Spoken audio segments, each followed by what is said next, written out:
Celeste Jacobs-Richards from Eswatini, and I'm a clinical psychologist in private practice for 13 years now as a psychologist, as well as doing work in the wellness field in corporates.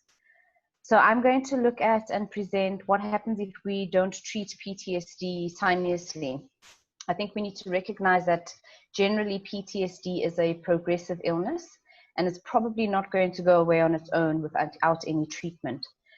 We've just heard some of the symptoms for PTSD, and so when I explain the things that could go wrong if left untreated, you'd be able to link it back to the symptoms to make sense of it. The problems for the individual will probably be holistic, meaning it will be social, occupational, psychological, as well as physical if left untreated. So I've tried to break it down for the sake of ease and for it to be more articulate. We'll look at the psychological part of what would happen if it's untreated.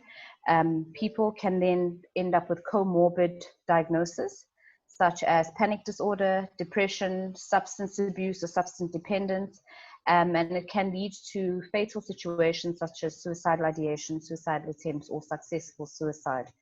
And we can understand that based on the avoiding, the numbing, hyperarousal, as well as the behavior change and mood swings, which was spoken about in the symptoms. We can also then look at the occupational side of a person's life. If a person is not doing well and they're always anxious or they're irritable and they are numbing and avoiding dealing with stuff, you can see how this could affect them at work. So there could be loss of a job, loss of income, due to not being able to concentrate, not being able to perform because of memory problems, absenteeism because of feeling unwell. So we can see how one's occupation or academic path can be affected by untreated PTSD. Socially, based on the symptoms of anxiety and obviously somebody having mood swings and not feeling good in any situation or worried about having flashbacks, being hypervigilant or hyper-aroused, we could definitely see that impacting relationships, whether intimate family, friends, work colleagues, holistically relationships would be affected. A person would probably want to isolate and be on their own if they're not feeling great. There may be a lot of fear because there's a lot of anxiety linked to PTSD. It can also lead to conflict in relationships based on perspective. That obviously is going through a filter of anxiety.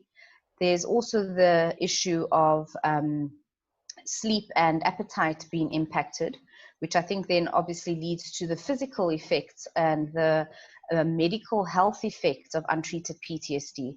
We all know that a lack of sleep and lack of food is just obviously one of the most unhealthiest things and the basic coping skills for any form of mental illness. And so we can see how that would impact somebody's physical health. And then also if somebody's in a constant state of hyperarousal or hypervigilance or anxiety, that definitely will impact the endocrine system and probably the brain in the long term if it's not treated.